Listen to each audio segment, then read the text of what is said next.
আসসালামু আলাইকুম everyone, welcome to my channel flavour fusion by Oishi. আশা করি আপনারা সবাই অনেক ভালো আছেন। আলহামদুলিল্লাহ, আপনাদের দোয়ায় আমিও অনেক ভালো আছি। তো আজকে আমি তৈরি করব ব্রোকলি ভর্তা। তো চলুন রান্নাটি শুরু করি।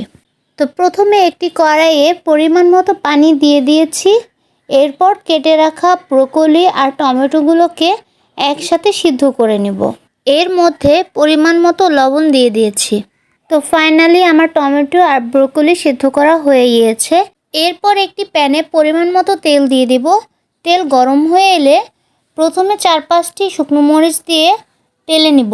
এরপর পেঁয়াজ কুচি আর 3টি রসুন দিয়ে দিব। এবার সব কিছুকে ভালো করে ভেজে নিব। পেঁয়াজগুলোকে ঠিক এইভাবে ভেজে নিতে হবে, বেশি ভাজা যাবে না, হালকা ভেজে নিতে হবে। এরপর একটি প্লেটে ভেজে রাখা শুকনো মরিচ দিয়ে দেব। এরপর পরিমাণ মতো লবণ দিয়ে মরিচগুলো ভেঙে নিব। এরপর এর মধ্যে ভেজে রাখা পেঁয়াজগুলো দিয়ে ভালো করে মিশিয়ে নিয়েছি। এরপর সিদ্ধ করে রাখা ব্রোকলিগুলো দিয়ে দেব। তারপর ব্রোকলিগুলো হাতের মাধ্যমেই ভেঙে নিব, ভেঙে পেঁয়াজগুলোর সাথে মিক্সড করে নেব। এরপর সিদ্ধ করে রাখা টমেটোগুলো দিয়ে দিয়েছি, সাথে কিছুটা ধনেপাতা অ্যাড করে দেব।